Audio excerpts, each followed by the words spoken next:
I would like to welcome you to our Literacy Days competition.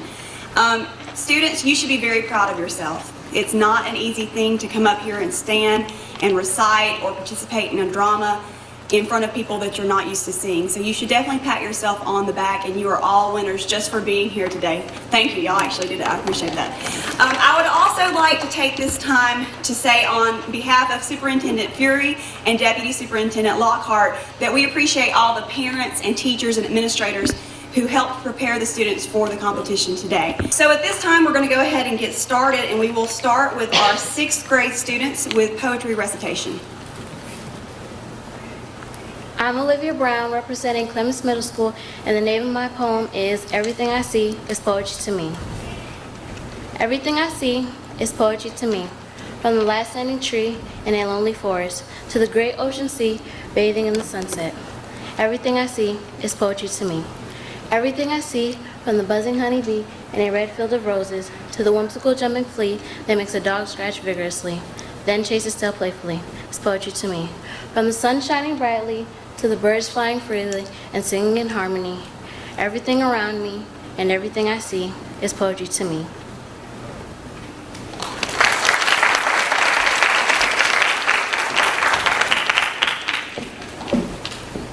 I'm Taryn Kirby from Cousins Middle School, and I'm gonna recite the poem When I Hear Your Name at Gloria Fertez.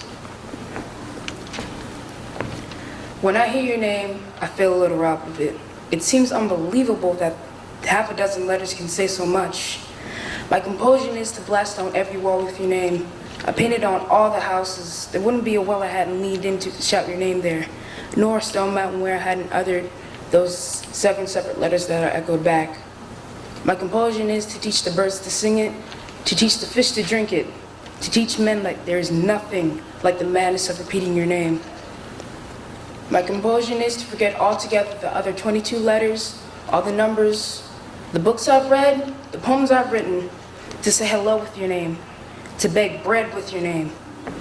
She always says the same thing they say when they see me, and I'd be so happy, so proud, so self-contained. I'll go to the other world with your name on my tongue. I'll answer all the questions with your name. All the judges and saints will understand nothing. God will sentence me to repeating your name endlessly and forever.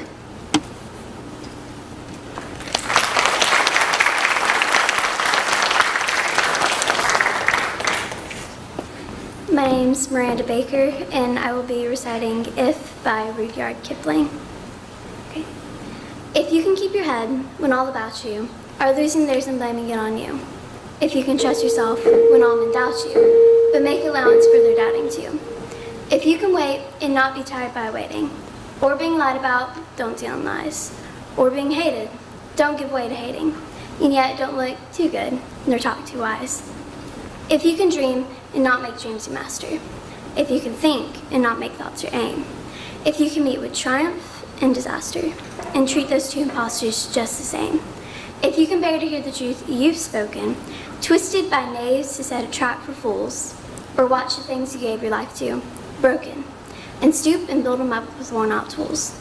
If you can make one heap of all your winnings, and risk it all in one turn, a pitch and toss and lose, and start again at your beginnings, and never breathe a word about your loss. If you can walk with crowds and keep your virtue, or walk with kings nor lose the common touch, if neither foes nor loving friends can hurt you, if all men count with you, but none too much, if you can fill the unforgiving minute with 60 seconds worth of distance run, yours is the earth and everything that's in it. And which is more, you'll be a man, my son.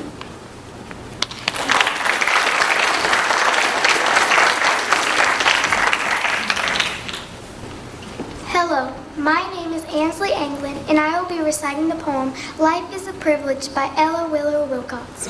Life is a privilege, its youthful days shine with the radiance of continuous maze. To live, to breathe, to wonder and desire, to feed with dreams the heart's perpetual fire, to thrill with virtuous passions and to glow with great ambitions, in 1 hour to know the depths and heights of feeling God in truth. How beautiful is youth.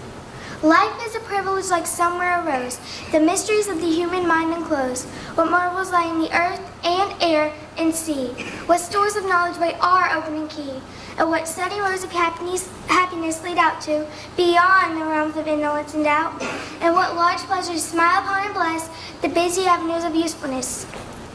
Life is a privilege let the noontide fade, and shadows fall along the winding glade. Though joy blooms wither in the autumn air, yet the sweet smell of sympathy is there. Pale sorrow leads us closer to our kind, and in the serious hours of life we find depths in the soul of man which lend new worth and majesty to this brief span of earth. Life is a privilege if some sad fate sends us along to seek the exit gate. If men forsake us and as shadows fall, still does the supreme privilege of all come in that upward reaching of the soul to find the welcoming presence at the goal. And in the knowledge that our feet have trod, paths that led from and must wind back to God.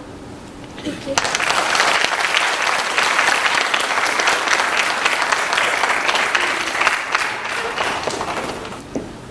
My name is Stevie Wilson, and I'll be reciting God's Garden by Robert Frost. God made a beauteous garden with lovely flowers shown, but on that straight, narrow path that was not overgrown. And to this beauteous garden he brought mankind to live, and said to you, my children, these lovely flowers I give. Prune ye vines and fig trees with care, my flowerets tend, but keep the pathway open, your home is at the end. Then came another master who did not love mankind, and planted on the pathway gold flowers for them to find. Mankind saw the gold flowers glittering in the sun, quite hid the thorns of every poison, blood, and bone. And far off many wondered, and when life's night came on, they were still seeking gold flowers, lost, helpless, and alone. Oh, seize the heat of glamour that blinds your foolish eye. Look upward to the glitter of stars in God's clear skies. Your ways are pure and harmless and will not lead astray, but air your aim footsteps to keep the narrow way. And when the sun shines brightly, tend flowers that God has given, but stay on the pathway that leads you on to heaven.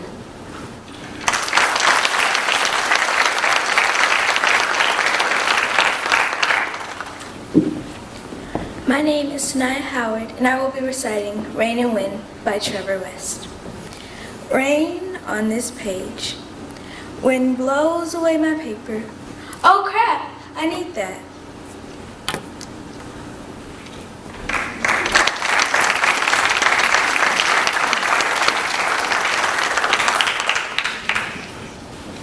I'm Marissa Gray. I'm in 7th grade. I'm from Clemens Middle School, and my poem is called Why Mankind, Why? Mankind, long before your birth, alluring was the beauty of Mother Earth. She bore living things of all kinds, plants, insects, birds, and animals, all a desired reflection of her biodiversity, a diversity you have chosen to destroy. Why, mankind? Why? Mankind, onto the face of the earth you strolled in, bring up the rear and all her children.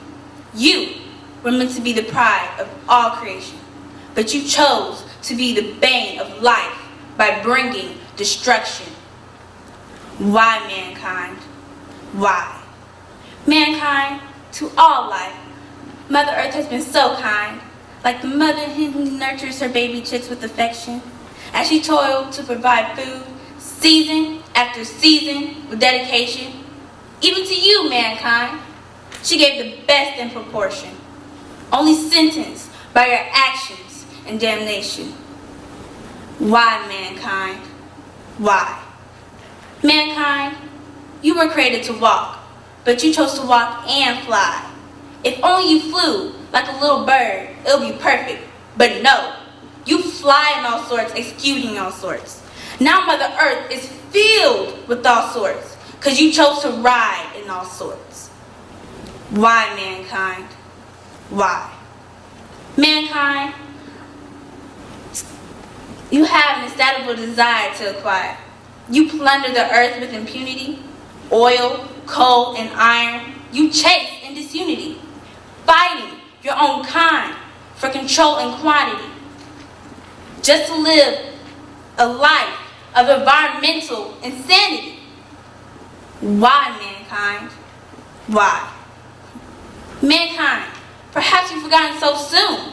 The La Nina drought in 2000, the heat wave in Europe in 2003, the tragedy of Cyclone and Manar in 2008, the constant melting of polar ice caps, all consequences of your actions and inactions. You leave the problems for tomorrow's generation, running away from your present tribulation. Why, mankind? Why? Mankind, when will you repent for your evil ways? When will you stop biting the hand that fed you?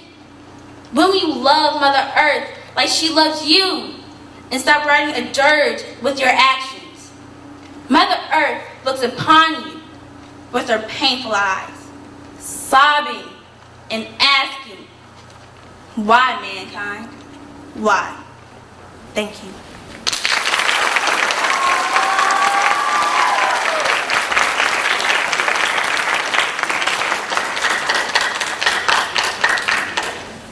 My name is Rebecca Emerson, and I'm here representing Cousins Middle School, and I'm reciting The Road Not Taken by Robert Frost.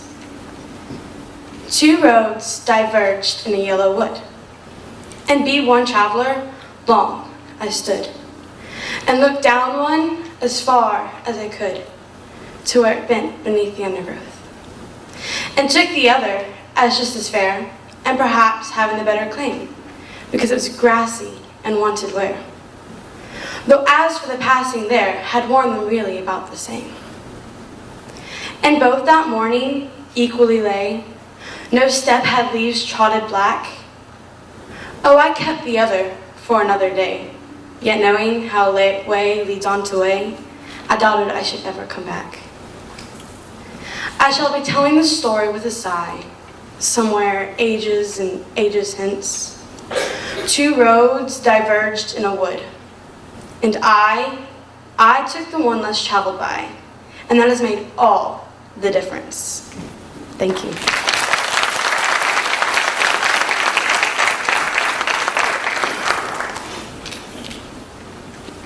My name is McKenna Walker. I'm here from Indian Creek Middle School, and I'll be reciting A Cliff Dwelling by Robert Frost. There sandy seems the golden sky, and golden seems the sandy plain. No habitation meets the eye, unless in the horizon rim, some halfway up the limestone wall. That spot of black is not a stain or shadow, but a cavern hole, where someone used to climb and crawl, to rest from his besetting fears. I see the callous on his soul, the disappearing last of him, and of his race starvation slim, oh years ago, 10,000 years. Thank you.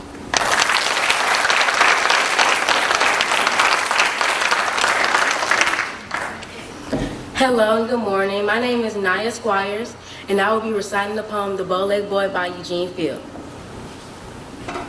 Who should come up the road one day but the doctor man in his two-wheel shay? Has he hooed his horse and cried, ahoy, I've brought you folks a bow-legged boy. What a cute little boy. What a funny little boy. What a dear little bow-legged boy. He took out the box and opened it wide, and there was the bow-legged boy inside. When everyone saw the cunning little mite, they all cried in a chorus expressive of delight. What a cute little boy. What a funny little boy. What a dear little bow-legged boy. Observing a strict geometrical law, they cut out his panties with a circular saw, which gave such a stress to his oval stride that the people he met invariably cried. What a cute little boy. What a funny little boy. What a dear little bow-legged boy. They gave him a wheel and away he went, speeding along to his heart's content. He sits so straight and pedals so strong, that all the folks say as he bows along. What a cute little boy. What a funny little boy. What a dear little bow-legged boy. With his eyes aflame and cheeks aglow, he laughs aha and laughs oh-ho. And the world is filled and thrilled with the joy of the jolly little human, the bow-legged boy. What a cute little boy. What a funny little boy. What a dear little bow-legged boy. And if the doctor man ever comes my way with his wonderful box and his two-wheel shay, I'd ask for a treasure I fain possess. Now honest engine, can you guess? Why, a cute little boy, a funny little boy, a dear little bow-legged boy. Thank you.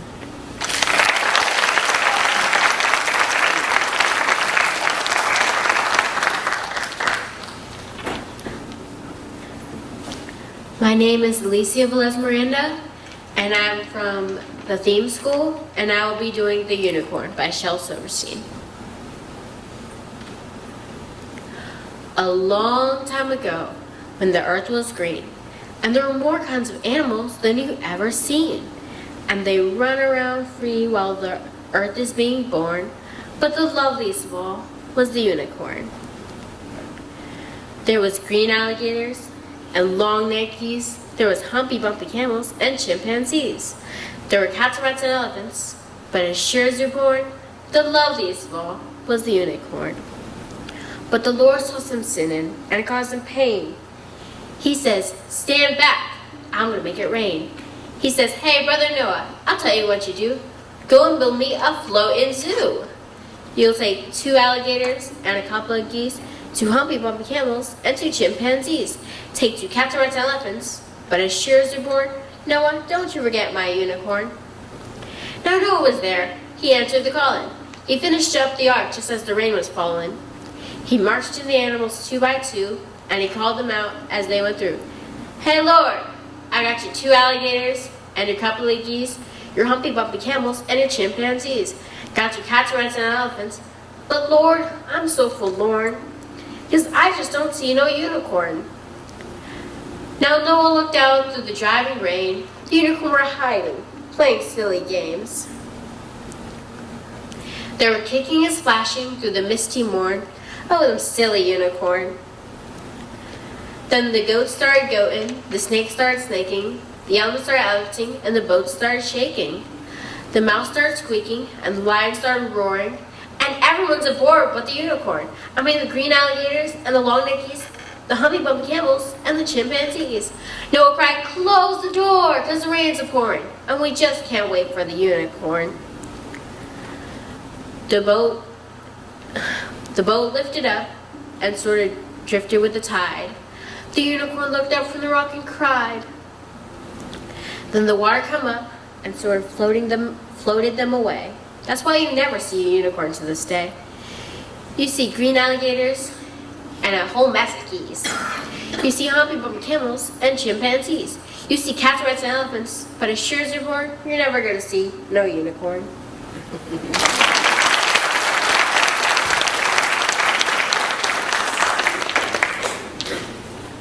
My name is Miracle Gosier. Came from Veterans Memorial Middle School. I'll be reciting Cinderella by Roald Dahl. I guess you think you know this story. You don't. The real one's much more gory. The phony one, the one you know, was cooked up years and years ago and made to sound all soft and sappy just to keep the children happy. Mind you, they did get the first bit right. The bit where, in the dead of the night, the ugly sisters, Jules and all, departed from the palace ball. While darling little Cinderella was locked up in a slimy cellar, where rats who wanted things to eat began to nibble at her feet. She bellowed, "Help!" and let me out. The magic fairy heard her shout. Appearing in the blaze of light, she said, "My dear, are you all right?" "All right," cried Cindy. "Can't you see? I feel as rotten as can be." She beat her fist against the wall and shouted, "Get me to the ball! There is a disco at the palace. The rest have gone, and I am jealous. I want a dress, I want a coach, and earrings and a diamond brooch. Silver slippers, 2 of those, and lovely nylon pantyhose. Done up like that, I'll guarantee the handsome prince will fall for me." The magic fairy said, "Hang on a tick," and gave her wand a mighty flick. Quickly, in no time at all, Cindy was at the palace ball. It made the ugly sisters wince to see her dancing with the prince. She held him very tight and pressed herself against his manly chest. The prince himself was turned to pulp. All he could do was gasp and gulp. Then midnight struck. She shouted, "Heck, I've got to run to save my neck." The prince cried, "No, alas, alack." He grabbed her dress to hold her back. As she shouted, "Let me go," her dress was ripped from head to toe. She ran out in her underwear and lost 1 slipper on the stair. The prince was on it like a dart and pressed it to his pounding heart. "The girl the slipper fits," he cried. "Tomorrow morn shall be my bride. I'll visit every house in town until I've tracked the maiden down. Then quite carelessly, I fear, he placed it on a crate of beer. At once, one of the ugly sisters, the one whose face was blotched with blisters, sneaked up and grabbed the dainty shoe and quickly flushed it down the loo. Then calmly in its place she put the slipper from her own left foot. Aha, you see, the plot goes thicker and Cindy's luck starts looking sicker. Next day, the prince went charging down to knock on all the doors in town. In every house, the tension grew. Who was the owner of the shoe? The shoe was long and very wide. A normal foot got lost inside. It also smelled a wee bit icky. The owner's feet were hot and sticky. Thousands of eager people came to try it on, but all in vain. Now came the ugly sisters go. One tried it on, the prince screamed, no! But she screamed, yes, it fits, whoopee! So now you've got to marry me. The prince went white from ear to ear. He muttered, let me out of here. Oh, no, you don't. You made a vow. There's no way you can back out now. Off with her head, the prince roared back. They chopped it off with one big whack. This pleased the prince. He smiled and said, she's prettier without her head. Then up came sister number 2, who yelled, now I will try this shoe. Try this instead, the prince roared back. He swung his trusty sword and smack. Her head went crashing to the ground and bounced a bit and rolled around. In the kitchen, peeling spuds, Cinderella heard the thuds of bouncing heads upon the floor and poked her head around the door. What's all that racket? Cindy cried. Mind your own biz, the prince replied. Poor Cindy's heart was torn to shreds. My prince, she thought, he chops off heads? How could I marry anyone who does that sort of thing for fun? The prince cried, who's this dirty slut? Off with her nut, off with her nut. Just then, all in a blaze of light, the magic fairy hove in sight. Cindy, she cried, come make a wish. Wish anything and have no doubt that I will make it come about. Cindy answered, oh kind fairy, this time I shall be more wary. No more princes, no more money. I've had my taste of honey. I'm wishing for a decent man. They're hard to find. Do you think you can? Within a minute, Cinderella was married to a lovely feller, a simple jam maker by trade who sold good homemade marmalade. Their house was filled with smiles and laughter. They lived happily ever after.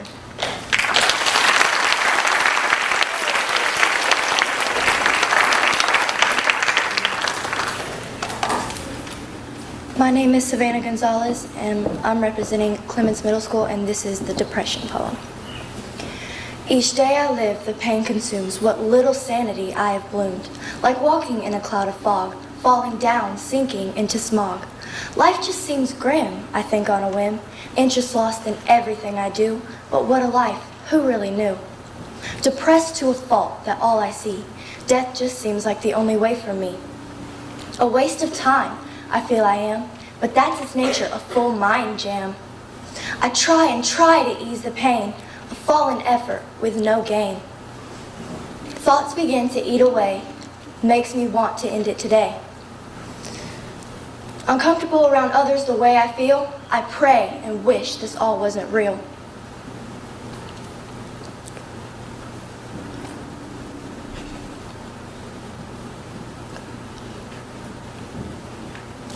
Life just seems more like a prison, caged, alone, an abomination risen. No one could ever understand why I would want my death sooner than planned. It's not something I want for me, but to end my suffering, this is what has to be. So I write this all as I fall from grace, down to this place, some barren waste. I know not how much longer I will last, but all I can do is pray that this will just pass. Pay attention to others and look for signs of depression. Thank you.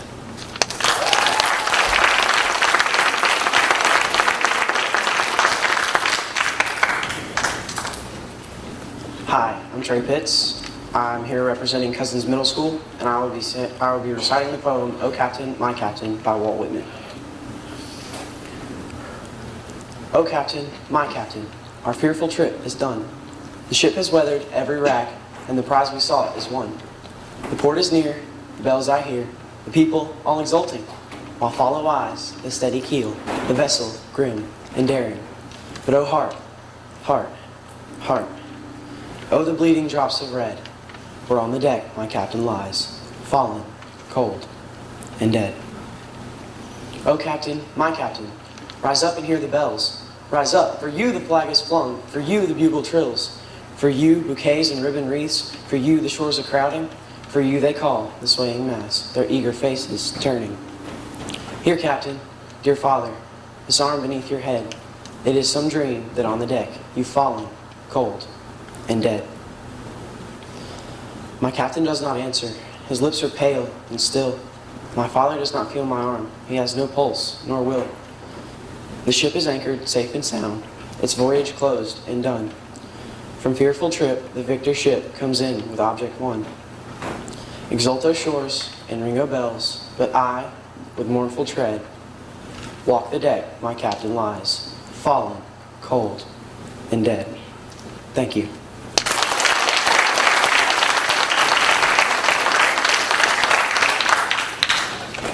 I'm Jesse Brooks. I'm from Indian Creek Middle School. My poem is Because I Could Not Stop for Death by Emily Dickinson. I just need to know, is your version titled Because I Could Not Stop for Death 712 or just Because I Could Not Stop for Death? Okay. Because I could not stop for death, he kindly stopped for me. The carriage held but just ourselves in immortality.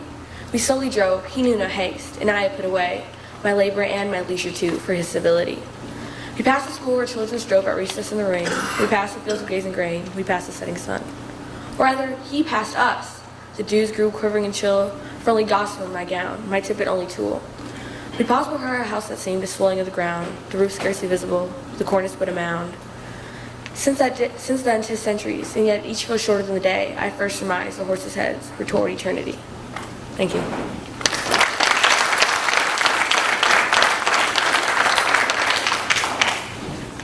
Hello, my name is Janiyah Glanton, and the poem I will be reciting is entitled Life is a Privilege by Ella Wheeler Wilcox.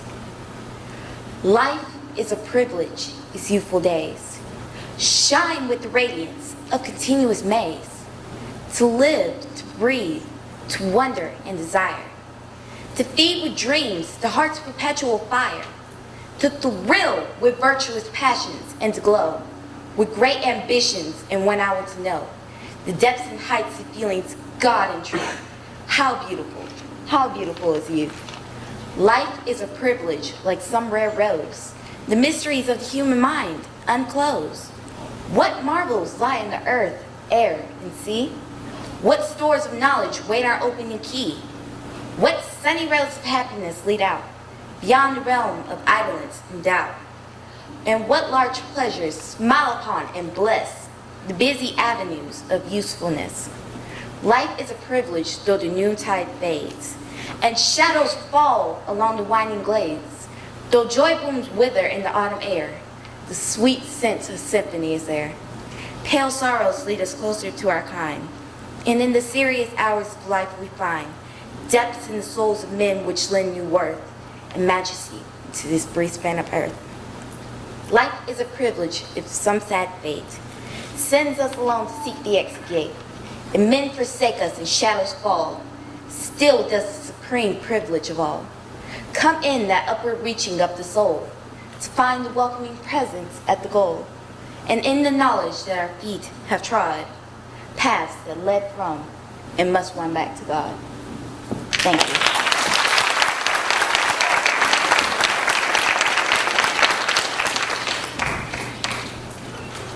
My name is Ralph Brown. I'm representing the theme school, and my poem is A Tale of Starvation by Amy Lowell. There once was a man whom the gods didn't love, and a disagreeable man was he. He loathed his neighbors, and his neighbors hated him, and he cursed eternally. He damned the sun, and he damned the stars, and he blasted the winds in the sky. He sent to hell every green growing thing, and raved at the birds as they fly. His oaths were many, and his range was wide. He swore in fancy ways, but his meaning was plain, that no created thing was other than a hurt to his gaze. He dwelt all alone underneath a leaning hill, and windows toward the hill there were none. And on the other side there were a whitewashed stick to keep out every spark of the sun. When he went to market, he walked all the way, blaspheming at the path he trod. He cursed at those he bought of, and swore at those he sold to, by all the names he knew of God. For his heart was soured in his weary old hide, and his hopes had curdled in his breast. His friend had been untrue, and his love had thrown him over for the chinking money bag she liked best. The rats had devoured the contents of his grain bin, the deer had trampled on his corn. His work had shriveled in a summer drought, and his sheep had died unshorn. His hens wouldn't lay, and his cow broke loose, and his old horse perished of a colic. In the loft, his wheatbacks were nibbled in the holes by little glutton mice on a frolic. So slowly he lost all he ever had, and the blood in his body dried. Shrunken and mean, he still lived on, and cursed that future which had died. One day he was digging a spade or two as his aching back could lift, when he saw something glisten at the bottom of the trench, and to get it out he made great shift. So he dug and delved with care and pain, and the veins in his forehead stood taut. At the end of an hour, when every bone cracked, he gathered up what he had sought. A dim old vase of crusted glass, prism while it lay very deep, shifting reds and greens like a pigeon's neck, at the touch of the sun began to leap. It was dull in the tree shade, glowing in the light, flashing like an opal stone, carved into a lagoon, and the colors glanced and ran where at first there had seemed to be none. It had handles on each side to bear it up, and a belly for the gurgling wine. Its neck was slender, its mouth was wide, and its lip was curled and fine. And the old man saw it in the sun's bright stare, and the colors started up through the crust. And he who had cursed at the yellow sun held the flask to it and wiped away the dust. And he bore the flask to the brightest spot where the shadow of the hill fell clear. And he turned the flask, and he looked at the flask, and the sun shone without his sneer. Then he carried it home and put it on the shelf, but it was only gray in the gloom. So he fetched a pail and a bit of cloth, and he went outside with a broom. And he washed his windows just to let the sun lie upon his newfound vase. And when evening came, he moved it down and put it on a table near the place. Where a candle fluttered in a drop from the door, the old man forgot to swear, watching its shadow grow a mammoth size dancing in the kitchen there. He forgot to revile the sun next morning when he found his vase afire in its light, and he carried it out of the house that day and kept it close beside him until night. And so it happened from day to day, the old man fed his life on the beauty of his vase, on its perfect shape, and his soul forgot its former strife.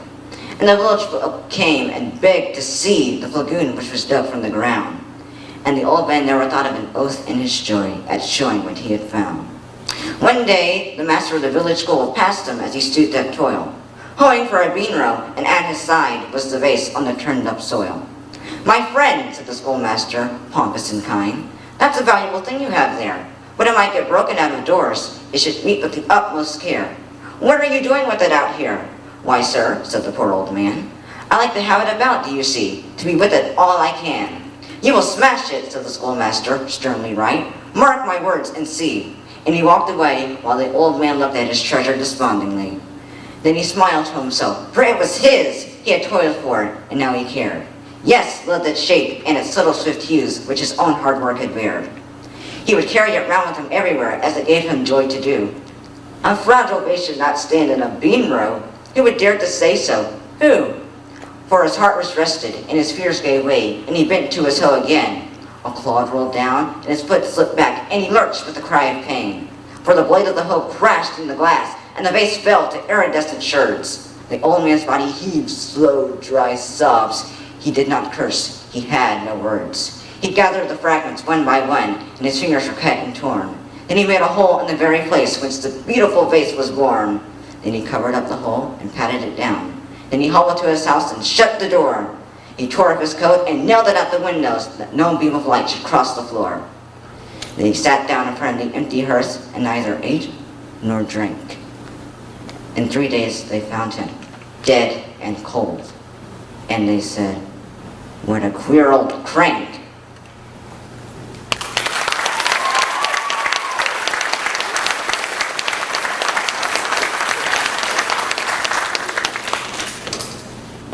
My name is Genesis Willoughby, and I represent Veterans Memorial Middle School. My poem is Hush Little Sister by Charlotte Maria Petrie. Hush, little sister, please don't cry. I wish I could be there to sing you a lullaby. I can see your arms, blooded and bruised. That's strange, little sister. Mine were like that too. I know you scream when daddy's there. Hush, little sister, I know you're scared. I can see the way he's hurting you.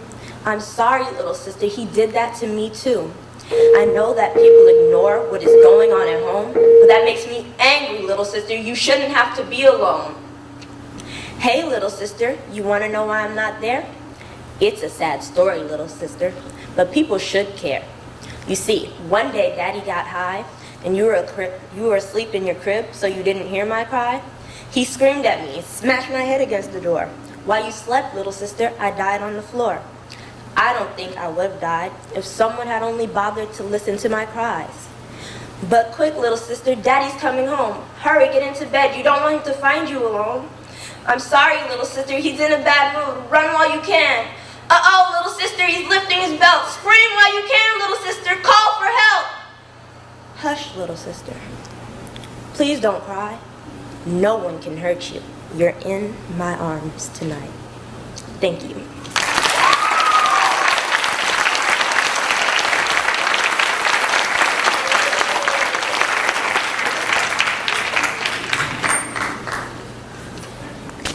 Hello everyone, I'm Jordan Rutherford and we are Clemens Middle School, here to present to you our skit, Honor Your Parents. Now introducing the cast. This is Dacia, this is Mackenzie, this is Chanel, this is Keith, this is Marissa, this is Tyrone, and this is Bradley. Hope you enjoy the skit. Girl, I overheard Mom and Dad saying they're going out tonight for their anniversary. We should throw a party. Yeah, girl, we should invite some friends like Marissa, Dacia, and Bradley. But you know we gotta have a lot of food because Marissa and Dacia, they out about them making cookies. You hear that? Y'all think it's Mom and Dad should go? Oh my gosh, it's gonna be so fun today. We're gonna have so much fun. Oh, yes. Yeah, I got shredded on the road. Woo woo. Oh, really, Jordan? That's really funny because Miss Griffin called last night saying you got a C- in your math class. That's not gonna affect my grade. It is, Jordan. Just tell her. Okay, now listen. Your mom and I are going out for our anniversary tonight. Don't break anything. No boys, don't break anything, especially my flash screen. If you do, I swear I'll take away your phone and every electronic in this house. And only 2 or 3 friends over, okay? And I have $20. What? What are we gonna do with $20? Yeah. Yeah, the frozen pizza in the freezer. That's been in the freezer for like weeks. You can still eat though. You know what I feel. Did you just snatch? You know I'm about to slow. Let's go. Hold up. I was take care of those kids and clean the bathroom. You think I'm a butler or something? Duh. Anyway, They call it Marissa and Dacia. hey girl. Hey, you know we're going to a party tonight. Wait, a party stage? Let me put this on speaker. Y'all got the milk and cookies? Of course we do. Girl, we're gonna be turned up. What time does it start? We got everything you need. The party starts at 7 and ends at 9:30. Girl, you know we gonna be there.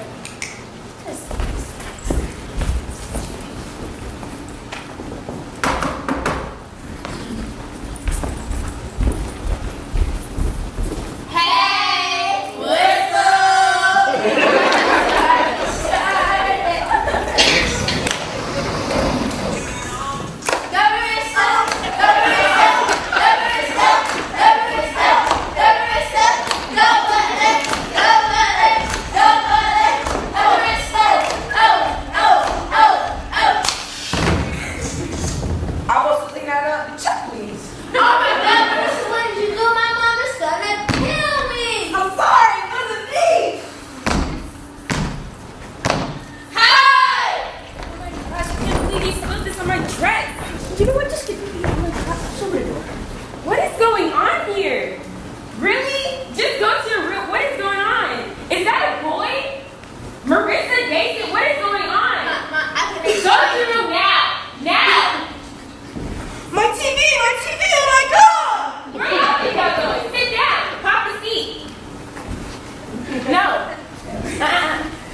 You should be. I'm really disappointed in both of y'all. Give me your phones now.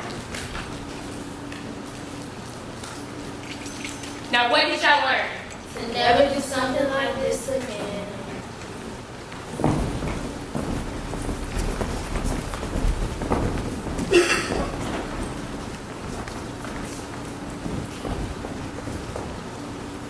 Always respect the authority of your parents.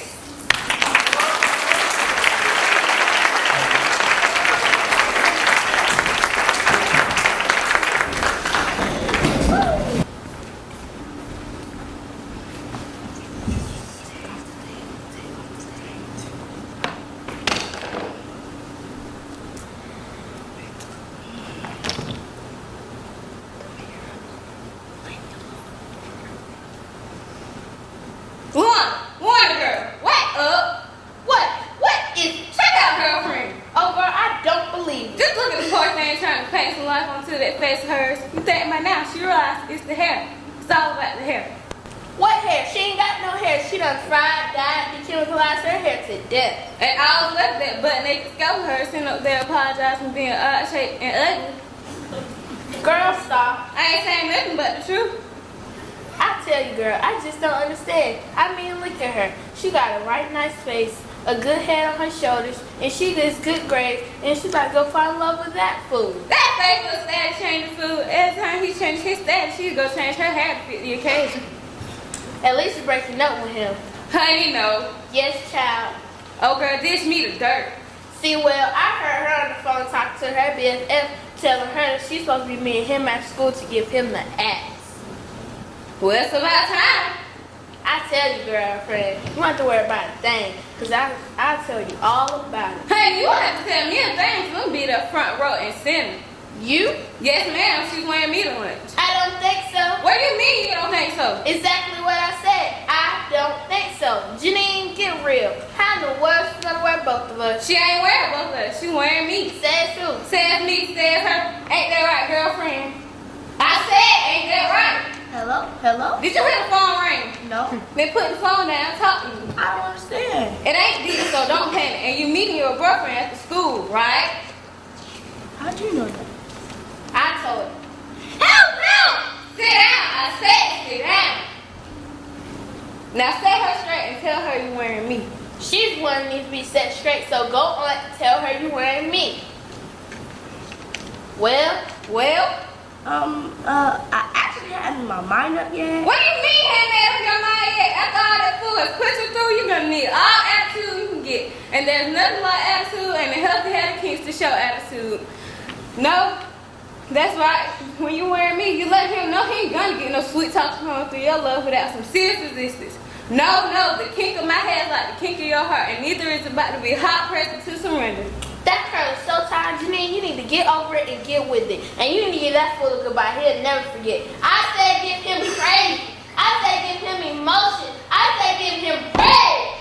And there's nothing like a toss of tricks to make your emotion out of but shine with the emotional flair. And shine with the emotional flair. You can toss me back. You can shake me from side to side. And all while you screaming, I want you out of my life forever. Not only will I come back bouncing for more, you might just win the Academy Award for Best Foreign Dramatic Role by a head of hair. Oh, please. Go ahead and tell her you're wearing me. Tell her you're wearing me. Set that girl straight. Let her know there's no way she's coming to me. I'm quality 16. I'm designing these tracks. That's right. Because that mop blows. TRASA. We're talking 3 strikes and you're out. So go on and tell her you're wearing me. Go on. Tell her.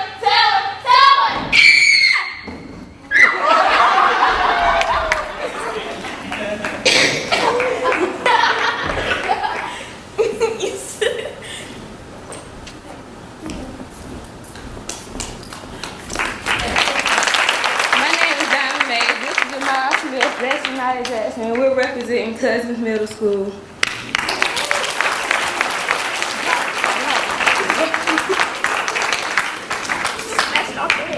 My name is DeQuan Reed. My name is Edric Boswell. And my name is Michael Cook. And this is titled Bullying is Not Right.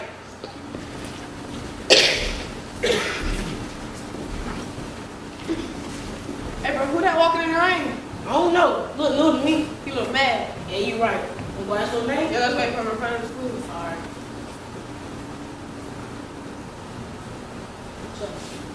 What's up, bro? Where you from? Florida. What's your name?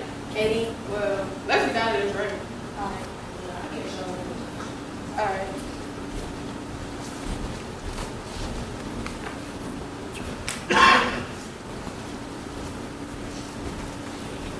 What's up, Mr. Florence? Hey, how you doing? How you doing, sir? Good. Who's this? Katie and new kid. Oh, how you doing, Katie? Come on, everybody make room for Katie. Come on. All right, look at the time. It's time to go outside for recess, y'all. Come on. Hey, you want to meet up at the Monkey Bars? Sure. I might always tell you about Florida. All right, come on. What's up, y'all? What's up, T? Katie was just telling me about Florida. That's no fun. I don't really like Florida, but you know what I do like? What? Fun. Let's go have some. Fun it is. You know how to play get ball? Yeah, sure. All right, come on, then. I keep first. I guess Okay. I'll be catching.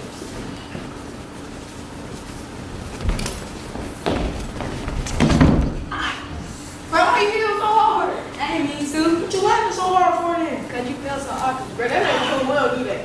Well, one from we apologize, crybaby. What we doing now? Alright, whatever. Straight. Alright. Yeah, you okay, little crybaby? Bring us up, bro. You know, okay, you not really sorry, right? I know you're not sorry, man. I still hurt. Bro, it was just an accident. Don't be no baby about it. Yeah, you right. I'll catch you up. Alright. The next day. What's up, Katie? What's up? What cigarette? Hey, the doctor said I. Oh, well, I was wondering, you want this school? Oh, no, I ain't trying to get in trouble. Man, come on, don't be a big baby. Alright, man, whatever. Let me get my book back. Want to go to the mall? Yeah, whatever. Hey, man, look at your shoes. Hey, buy it. Yeah. Want to buy? I don't got no money. All we gotta do is steal them. I'm trying to get in trouble. Man, come on, I gotta see that man. Alright, man, whatever. Just put my book back.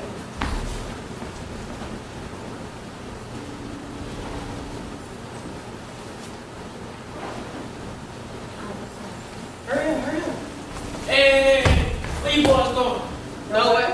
Look like somewhere to me. What's that in your bag over there? Nothing. Look like something. Oh, stealing now. No. Put your hand on your back.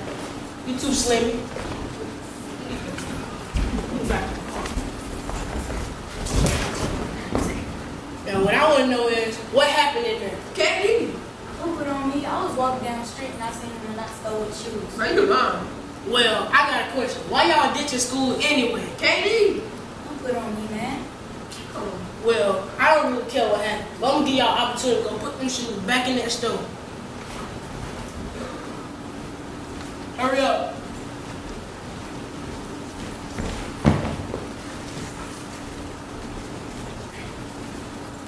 I'm gonna drive y'all back to school.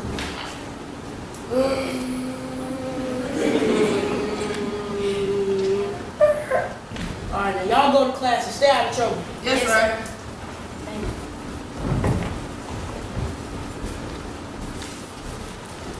What's up, y'all? What's up? Where y'all been?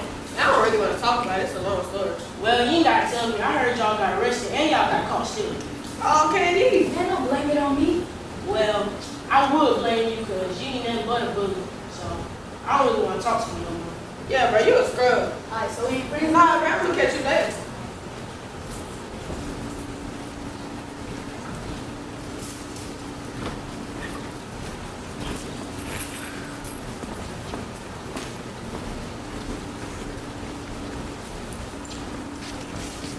Bullying happens all around the world. Bullying is not nice. Don't bully others. Bullying causes suicides. When it comes to peer pressure, try to walk away or avoid it. Don't be a bully, be a buddy.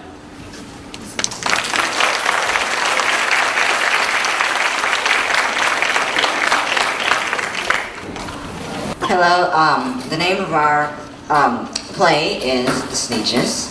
And we represent the Newton County Theme School. Now the star Billy Sneetches had bellies with stars. The plain Billy Sneetches had none upon stars. Theirs weren't so big. They were really so small, so you'd think such a thing wouldn't matter at all. But because they had stars, all the star Billy Sneetches would brag.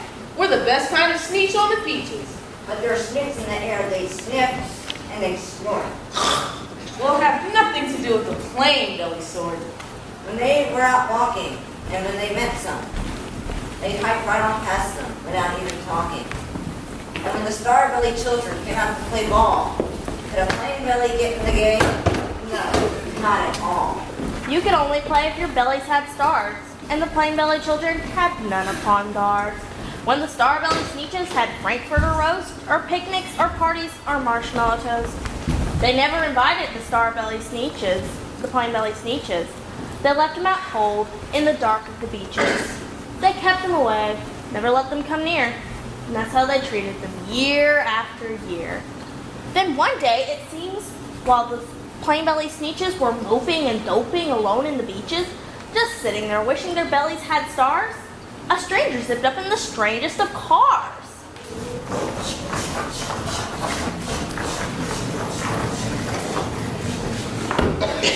My friends, He announced in a voice clear and keen. my name is Sylvester McMonkey McBee, and I've heard of your troubles, and I've heard you're unhappy. But I can fix that. I'm the fix-it-up chap. I've come here to help you. I have what you need. My prices are low, and I work with great speed. And my work is 100% guaranteed. Then quickly Sylvester McMonkey McBean put together a very peculiar machine. And he said, You want stars like a star-belly sneech? My friends, you can have them for $3 each. Just pay me your money and hop right aboard. So they clambered inside, and the big machine roared, and it clonked, and it bonked, and it burped, and it jerked, and it bopped them about. But the thing really worked. It actually did. They had stars upon stars. Then they yelled at the ones who had stars from the stars. We're exactly like you. You can't tell us apart. We're all the same nicely, little smarties, and I can go to your Frankfurter parties. Good grief. For the ones who had stars the first. We're still the best niches, and they are the worst. But now how in the world will we know? They all frowned. If which kind is what? Or the other way around? Then up came McBean with a very sly wink, and he said, Things are not quite as bad as you think. So you don't know who's who. That is perfectly true. But come with me, friends. Do you know what I'll do? I'll make you again the best sneeches and beaches, and all it will cost you is $10 each. Belly stars are no longer in style, said McBean. What you need is a trip through my star off machine. This wondrous contraption takes off your stars so you won't look like sneeches who have them on guards. And that handy machine, working very precisely, moved all the stars from their tummies quite nicely. Then, with their spits in the air, they paraded about. They opened their beaks and they let out a shout. We know who is who. Now there isn't a doubt. The best kind of smeeches are smeeches without. Then, of course, those with stars got frightfully mad. To be wearing a star was now frightfully bad. Then, of course, old Sylvester McMonkey McBean invited them into his star-off machine. Then, of course, as you probably guessed, things got into a horrible mess. All the rest of the day on those wild screaming beaches, Fix It Up Chappie kept fixing up sneeches.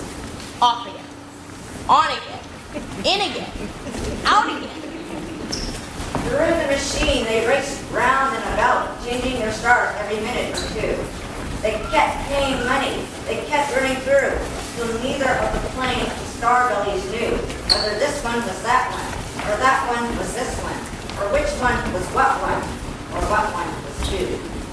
Then, when every last cent of their money was spent, Fix-It-Up Chappie packed up, and he went. And he laughed as he drove in his car up the beach. Ha ha ha! They will never learn. No, you can't teach a sneech. But McBean was quite wrong. I'm quite happy to say that the sneeches got really quite smart on that day. The day they decided that sneeches are sneeches, and no kind of sneech is the best on the beaches. That day all the sneeches forgot about stars, and whether they had one or not upon stars. We are family.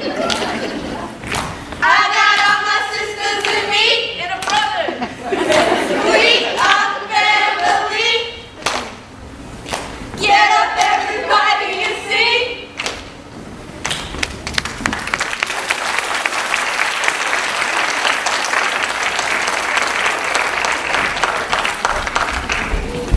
Hi, my name is Marcus Hunter, and we are representing Veterans Memorial Middle School.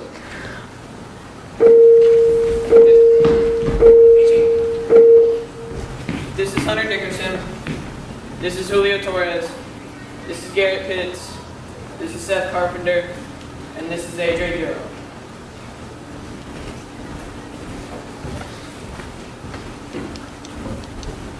Take one, action. Everybody down! No! You go get the money! No! What was that? I said no! God! We need more action and drama. You should die like this. Alright. Take two, action. Everybody down! Wait, was I supposed to do something? No! What are you doing? Cut! Get your lines right, people. Take three, action. Cut! I got kids to feed, man. Let's start his last two compliment. You got one thing to do, and that's get down when he says so. That's simple. Take four, action. Everybody down! No! Go get the money! No! What was that? I said no!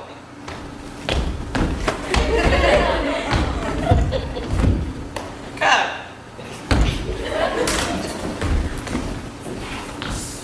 That was too much. Too much. Especially from you. I'm sorry. Maybe we should try a musical. I heard they make more money and a lot more people like them. Take five, action.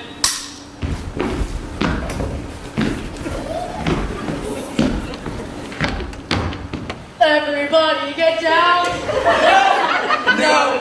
And go get the money! No! No! What was that? I said no! No!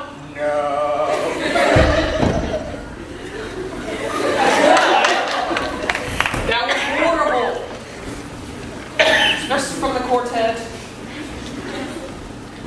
I don't know why, but slow motion popped into my head when you guys were singing. Take six, action.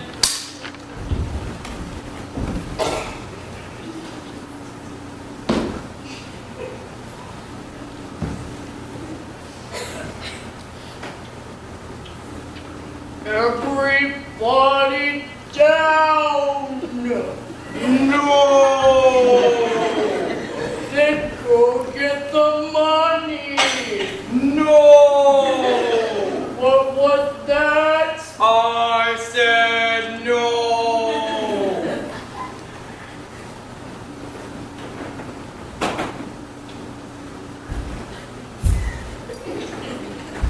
Cut. That was too much also.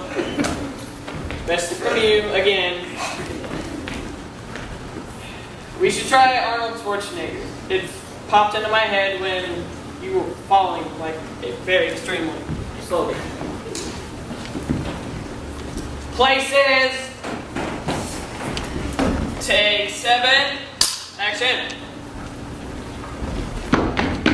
Everybody get to the supper now! And go get the money now! No! What did you say? I said no! I'll be back!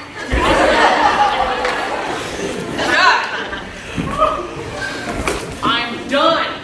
The only good actors here are Jaquanda and Sasha. Those aren't even our names. You're all fired. Come on guys, let's go get some donuts.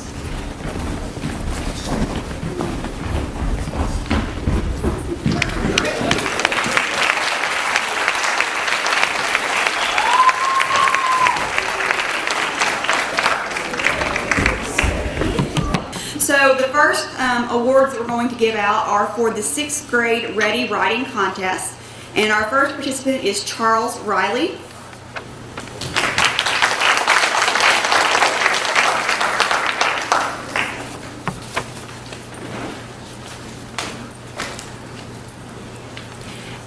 Alexandria O'Toole.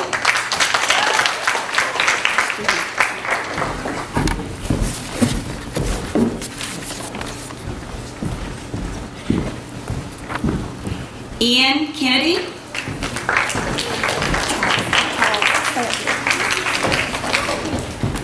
I'll just stand up. Elijah Simon.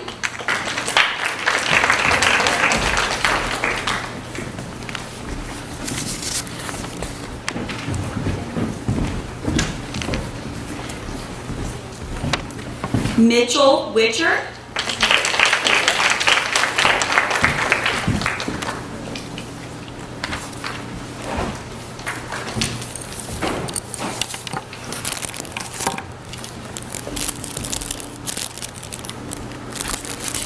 And Nina Williams.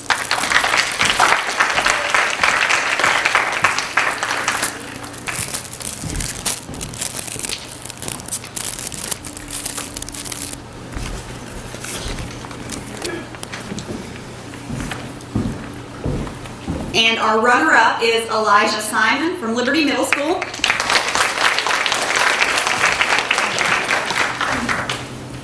And this year's 6th grade winner is Alexandria O'Toole from Cousins.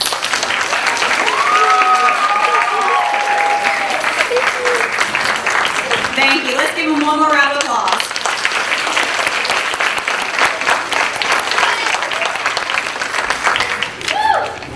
For the 7th grade Ready Writing Contest, Kiana Thomas.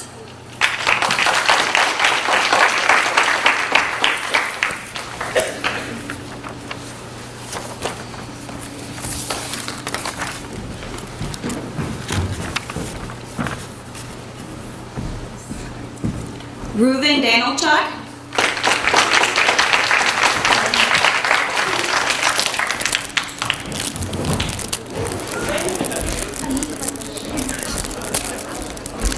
Caitlin Williams.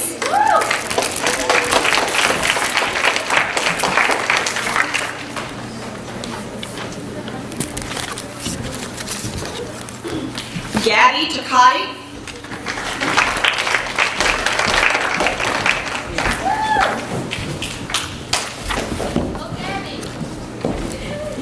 And Elijah Reynolds.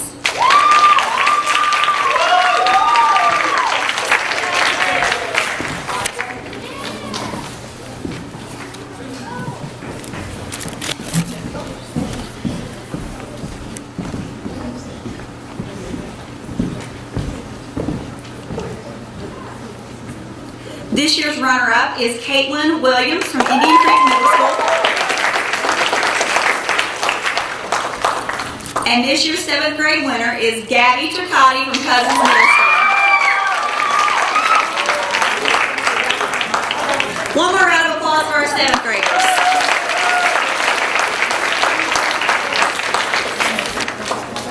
Okay, our 8th grade Ready Writing Contest, Anthony Fikes.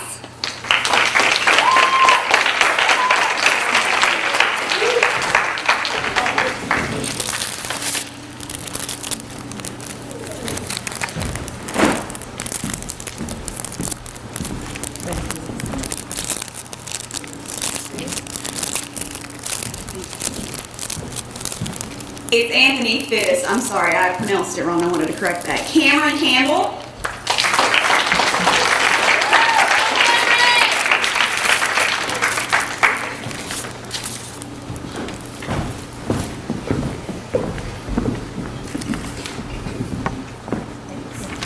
Elizabeth Baker.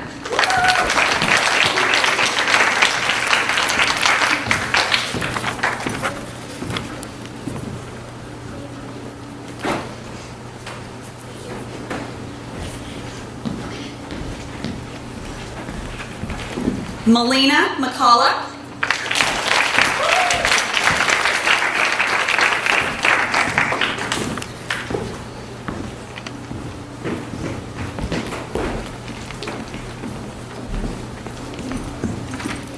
And Kelly Robinson.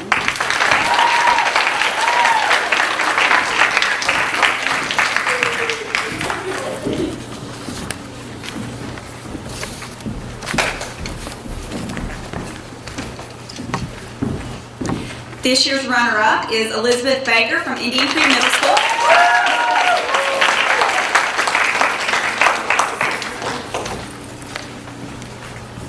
And this year's winner from Clements Middle School, Anthony Hyde.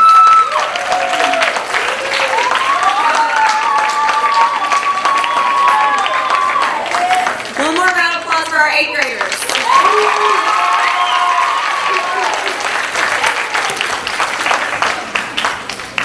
For our 6th grade recitation, Olivia Brown.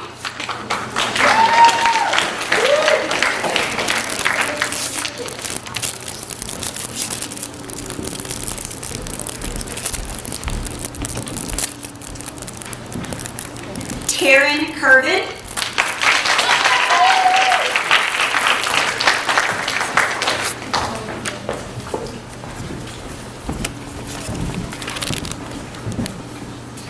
Miranda Baker.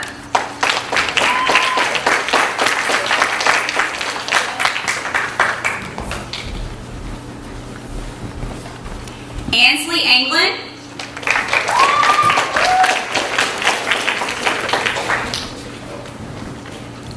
Stevie Wilson.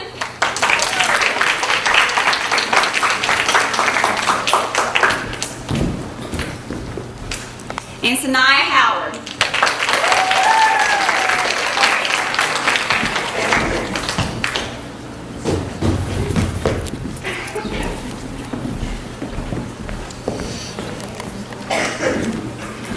This year's runner-up from the theme school, Stevie Wilson.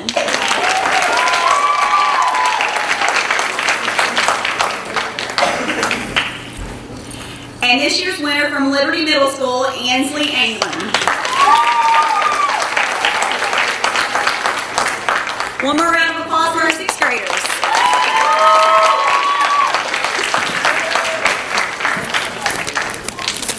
For our 7th grade, Marissa Gray.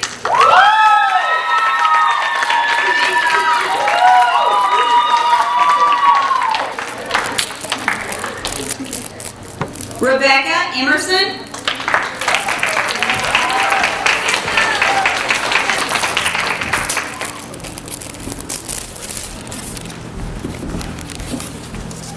McKenna Walker.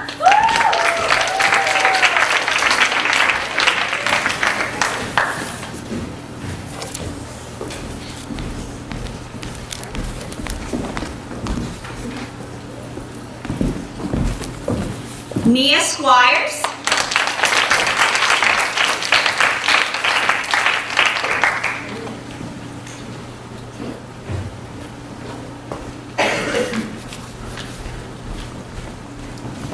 Alicia Velez Miranda.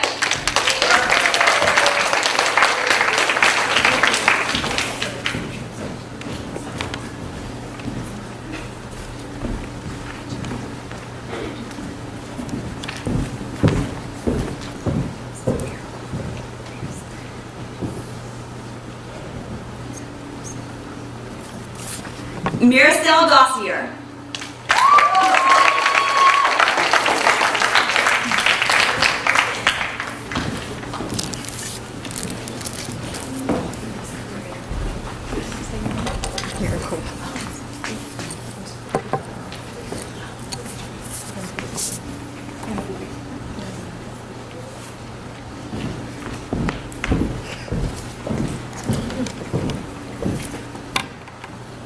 This year's runner-up from the theme school, Alicia Velez Miranda.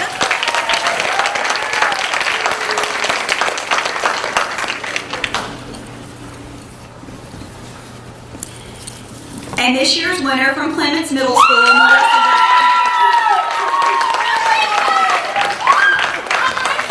One more round of applause for our 7th graders.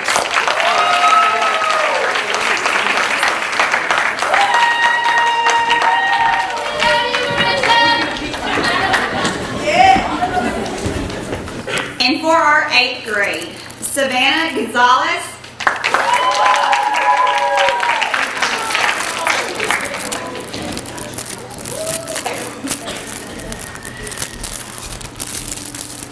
Trey Pitts.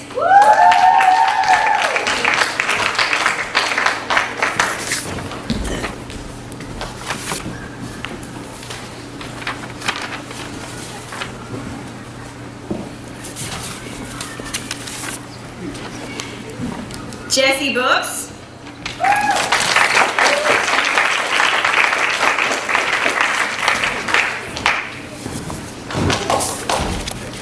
Janiyah Glanton.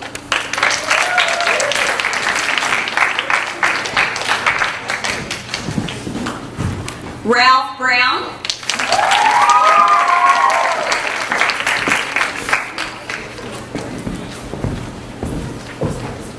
And Genesis Willoughby.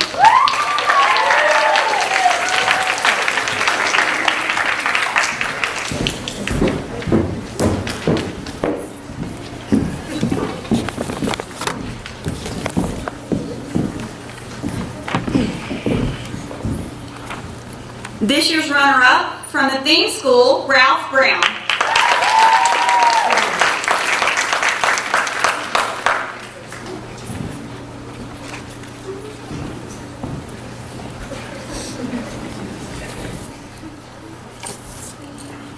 And this year's 8th grade winner from Liberty Middle School, Janiyah Glanton.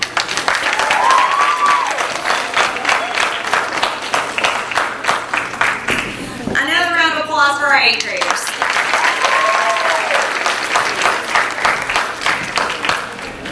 All right, now for the drama. Can I have the Clements drama team to come to the stage, please?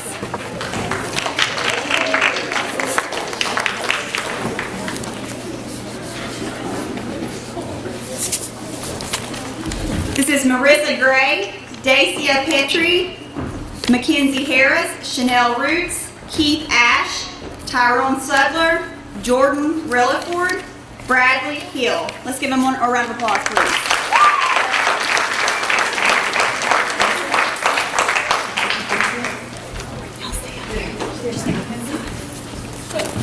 And the Cousins drama team. Diamond May, Yania Jackson, and Jamira Smith.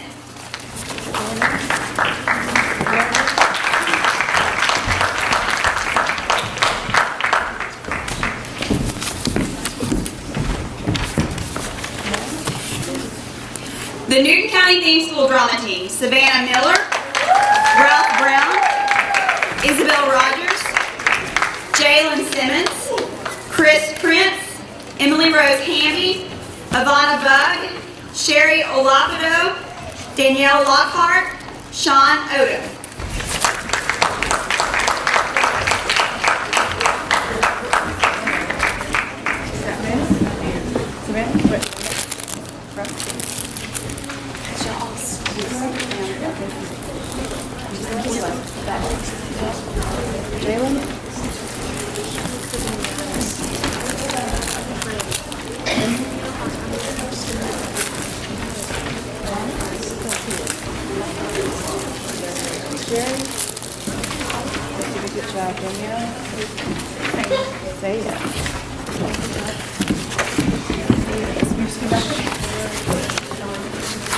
Veterans Memorial Drama. Seth Carpenter, Hunter Dickerson, AJ Doral, Julio Torres, Marcus Hunter, Garrett Pitts.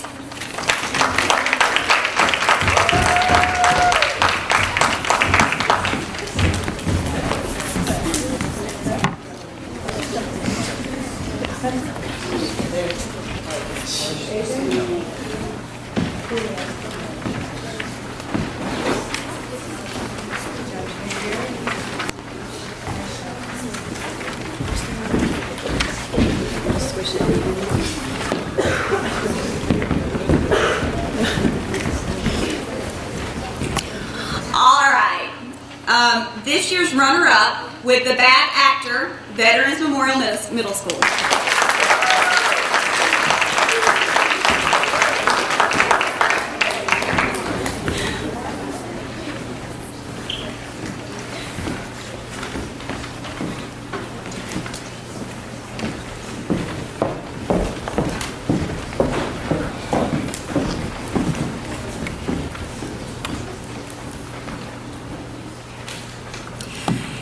And the winner of this year's drama contest with Sneetches, Newton County